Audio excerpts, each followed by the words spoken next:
Oi gente, tudo bem? Me chamo Rodrigo Bastos Monteiro e esse é um vídeo respondendo aos alunos da Unicesumar que me pediram maneiras de exercitar a comunicação. Então lembrando, comunicação é um processo formal que tem um começo em um emissor que envia uma mensagem por um código, com um código por um determinado canal, que chega no receptor, que decodifica, né, que interpreta esse código, que é acessível o canal para ele, entende a mensagem que foi enviada e dá um feedback, dá uma resposta ao emissor quanto à eficácia da comunicação ou o que ele conseguiu captar da comunicação, tudo isso de responsabilidade do emissor. Né? A comunicação, portanto, tem algumas coisas que são bem importantes, né? A seleção do canal, a seleção da mensagem, a seleção do código. O código, na maior parte dos casos aqui no Brasil, é a língua portuguesa. Claro que você pode se comunicar em inglês, francês, em qualquer outra língua, você pode usar a Libras, né? A língua brasileira de sinais, você pode usar outros códigos, quais sejam, mas eu vou aqui tentar fazer uma normalização e dizer que a gente usa, na maior parte das vezes, a língua portuguesa nas suas versões falada e escrita. Muito bem, sendo assim, é bom saber bem o código, né? É bom se interessar pelo código, como é que o código está disposto na nossa língua. Tem até uma palavra bonita para falar isso, né? O vernáculo, o conjunto de verbetes com significados associados a eles, né? Semântica associadas a eles e que compõem o nosso conjunto de linguagem, a nossa língua. Então, quanto mais eu souber sobre o português, melhor ainda, né? Então, tudo bem. Então, acho que esse ponto fica claro, porque isso vai te auxiliar tanto para falar, quanto mais palavras você tiver, mais confiante você vai ficar, e também vai te auxiliar para escrever. Então, no meu caso, especificamente, o começo de tudo isso foi com a Bíblia. É o livro que eu mais li entre os 7 até os 14, 15 anos, foi o livro que eu mais li, mas disparado, né? Tive a oportunidade de ler a Bíblia toda, tal, enfim. E isso me ajudou muito, porque a Bíblia, pelo menos as versões que eu tinha antigamente, não eram versões novas, como tem agora, com nova linguagem, atualização na linguagem mais contemporânea, não era o meu caso antes, então tinham muitas palavras difíceis para mim. Isso foi bom porque eu fui me treinando ali naquela linguagem e tal, né? E isso foi me ajudando bastante. Depois outros livros vieram na sequência tal, e eu acabei que adquiri o hábito pela leitura e isso me ajudou muito, me ajudou demais na linguagem falada, mas na linguagem escrita sobremaneira. Tudo bem, então eu recomendo leitura, eu vou até te indicar umas leituras aqui, mas eu acho assim, que fique claro, você pode ler qualquer coisa, você pode ler até autoajuda. Né? Você sabe que eu sou uma pessoa contra a leitura de autoajuda, acho que é perda de tempo. Mas se você ler mesmo autoajuda, vai te ajudar a exercitar o raciocínio, né? Na construção de argumentos de um determinado texto, isso é bom. Eu tenho textos no LinkedIn, eu tenho textos num blog que eu escrevo, você vai encontrar livros na internet aí gratuitos, então você não precisa comprar livros teoricamente. Mas era bom que comprasse, tal, era bom que você tivesse aí alguns livros, enfim.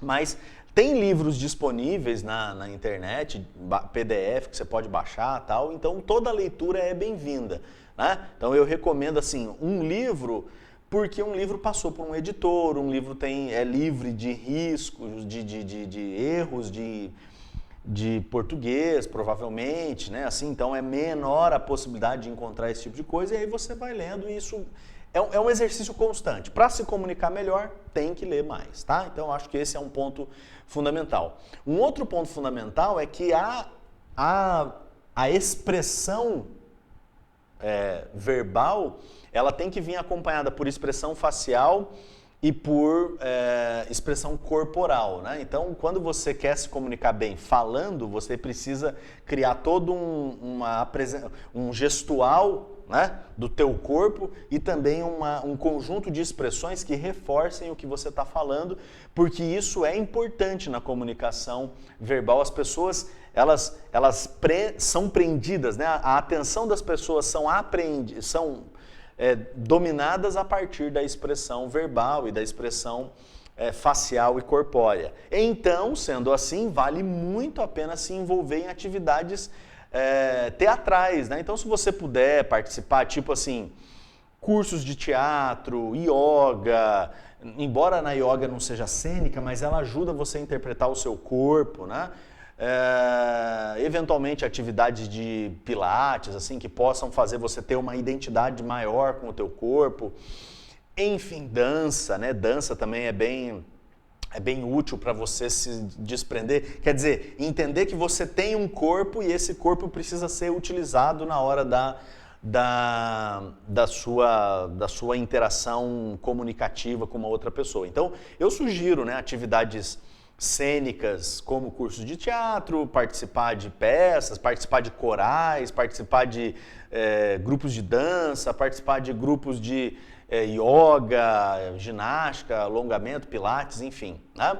Eu acho que isso é uma coisa boa para você ter uma dimensão corporal e isso é bacana. Eu sugiro fortemente isso. Eu tive a oportunidade aí, de novo, pela igreja, né? Quando me dediquei a grupos religiosos, de fazer jogral, de fazer peça, um monte de peça, de fazer diversas apresentações, coral. Então isso me ajudou bastante. Me ajudou muito no desenvolvimento da minha capacidade de expressão oral e expressão escrita também, mas aqui a gente está tentando falar na oralidade, né? Então eu acho que são dicas importantes. Leitura e depois essa parte corporal. E por fim, entender que a comunicação é uma organização de mensagens. E essa organização de mensagens requer a argumentação. Então isso é um exercício, eu diria, quase que eterno, né? Você tem que sempre ficar se preocupando em como argumentar. E se a gente for buscar na história, assim, lá atrás os gregos, eles se preocupavam com a retórica. Né? Eles se preocupavam com a retórica. Então os greguinhos de elite, assim, eles eram... tinham professores que os ajudavam, né, que eram os sofistas, que os ajudavam a desenvolver a retórica. Por quê? Porque a forma de ganhar poder dentro de Atenas, lá no 6º, 5º, 4º século antes de Cristo, era na ágora, que era uma espécie de praça que as pessoas se reuniam, na ágora, que pessoas se reuniam? Os cidadãos atenienses, os homens adultos atenienses, né, nascidos em Atenas ou com direito de ser um cidadão ateniense, se discutiam sobre as coisas do cotidiano e eles votavam naquelas coisas. E aí, as coisas que ganhavam eram as coisas que eram mais aplaudidas. Assim. Então, o aplauso, quem tinha mais apoio para uma determinada ideia era a ideia que preponderava. Então, muitas vezes quem queria uma ideia que fosse bem defendida pagava para um sofista, para um desses especialistas em retórica ir lá e defender o seu ponto de vista. Esses caras acabaram ficando mal falados para a história porque eles tiveram talvez o pior inimigo possível, que foi Platão. Platão fundou toda a forma de pensar, né? Platão, Sócrates, Aristóteles, fundou o senso comum, a nossa forma de pensar no Ocidente, e o Platão detestava esses caras, porque ele não conseguia brigar com eles no argumento, então ele desenvolvia livros, né, fazia a filosofia para bater de frente com eles, para os descaracterizar, porque ele ficava chateado, particularmente chateado com esses caras, com os sofistas, porque eles hoje defendiam uma tese, né, um ponto de vista, e amanhã, se o outro pagasse mais para defender outro ponto de vista, ele usava todo o poder de retórica para ir contra a tese que ele tinha defendido anteriormente. Então, essa dubiedade do ponto de vista intelectual era vista com maus olhos pelo Platão, e depois todo mundo que vem a partir dele, como nós, acabamos entendendo essa palavra sofista como uma coisa ruim, mas não necessariamente seja, né? A retórica são pessoas que eram muito interessadas em entender como construir uma argumentação, algo que a gente foi perdendo ao longo dos anos e que era bom recuperar. Então, sendo assim, eu tenho dois livros para te indicar. Vamos indicar 3 hoje, né? Eu vou indicar 3 livros aqui, ó. O primeiro são as Catilinárias, né? Marco Túlio Cícero, lá por volta de 60 anos antes de Cristo, era um político romano e ele tinha um outro político chamado Catilina, que tentou fazer uma espécie de golpe lá nele, né, à la Michel Temer e Dilma. Só que ainda bem que o Marco Túlio Cícero não era Dilma, né? Ele era um cara muito mais preparado. A Dilma, infelizmente, nível de intelectual muito baixo. Então, o que acontece é que o Marco Túlio Cícero proferiu 4 discursos no Senado romano agora, não estou mais falando da Grécia, estou falando em Roma, mas é que Roma foi muito incentivada, assim, pela forma como os helênicos, né, como os gregos lidavam com a vida, as aspirações, eram pessoas bem éticas, e a gente hoje em dia, nós somos pessoas mais morais, eles eram pessoas mais éticas. E aí ele proferiu 4 discursos, então eu recomendo esse livrinho, primeiro, porque é muito barato, né? Ninguém compra isso aqui é uma coisa que você acha nesses sites de livros usados, tipo estante virtual e tal, então vale a pena ler. Segundo, que é uma leitura bem pequenininha, assim, bem facinho, né? Por exemplo, para quem gosta de ler vai ser bem fácil, porque tem a parte que é em grego e aí tem a parte em português, então imagine, é a metade do livro na verdade, né? Porque uma parte é grega e a outra parte é em português, então é bem tranquilo. E são 4 discursos poderosíssimos. Esse Cícero era considerado um excelente orador, então a parte de argumentação é muito interessante de assistir, né? De assistir, porque quando você vai lendo, você vai quase que vendo o cara falar, né? Uma outra que eu recomendo também, embora esse aqui não é sofista.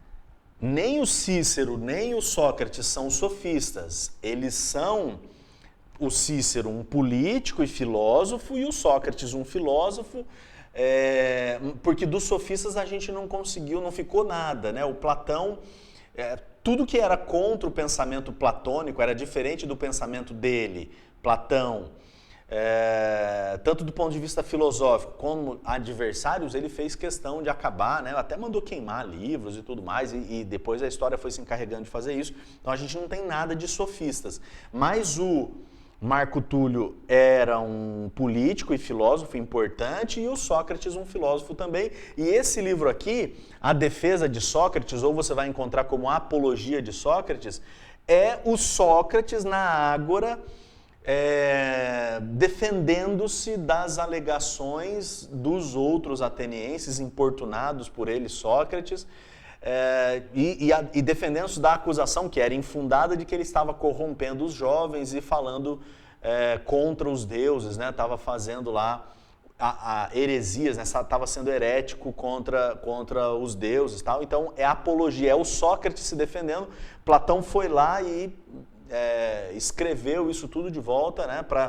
O Sócrates mesmo não escreveu, mas quem escreveu foi Platão, mostrando a defesa. Então vale a pena, de novo, nessa linha da argumentação, de perceber como é que o cara constrói as mensagens, como é que ele argumenta. Então vale a pena sobre isso. E um livro mais light aqui, para dar 3 dicas, né? Um livro bem simplinho. Esse aqui é um livro que conta a história. Esse livro aqui chama Natureza Selvagem. E ele é um livro que inclusive tem o filme está disponível na Netflix também, né? Mas eu recomendo o livro, porque eu quero que você exercite, né, a capacidade de leitura e tal, mas também porque é baseado em fatos reais, né? Então os 3 são coisas reais. E ele, baseado em fatos reais, mostra a trajetória do Chris McCandless, que ele tinha uma vida de classe média boa, assim, nos Estados Unidos, mas os pais tinham um relacionamento conturbado, tal, e a educação dele foi meio estranha, mas ele resolve ser uma pessoa alternativa e sair pelos Estados Unidos, tal, até que tem um fim trágico. Ele come lá uma plantinha que não era boa e ele morreu já muito debilitado fisicamente, tal. Então, a história tem um fim trágico, mas o livro é interessante porque ele vai contando, né? Junto com o cadáver do Chris McCandless foi encontrado um diário dele, e nesse diário tem lá passagens das coisas que ele experimentou, tal. Então, interessantíssimo do ponto de vista sociológico, até poderia dizer, mas interessantíssimo do ponto de vista também da argumentação, da interpretação que a pessoa faz da realidade. Então, mais uma dica de leitura aí para você exercitar esse aspecto tão importante da nossa intelectualidade, que é a forma de pensarmos, né? Eu até fiz já um vídeo aqui no canal falando que as palavras, elas vêm antes do pensamento. Primeiro a gente precisa aprender as palavras e os significados para depois a gente vir com os pensamentos. E aí, a partir dos pensamentos é que a gente consegue comunicação. Então, por isso, essas indicações aí. Tá bom? O vídeo ficou um pouquinho maior do que eu gostaria, mas eu acho que não teve prejuízo nenhum. Você conseguiu me acompanhar até agora. Muito obrigado pela sua audiência. Se inscreve aqui no canal, aperta o sininho, porque aí toda vez que aparecer um vídeo novo aqui no canal, você vai conseguir receber, tá bom? Muito obrigado. Se inscreve então. Se inscreve, eu já falei? Se inscreve,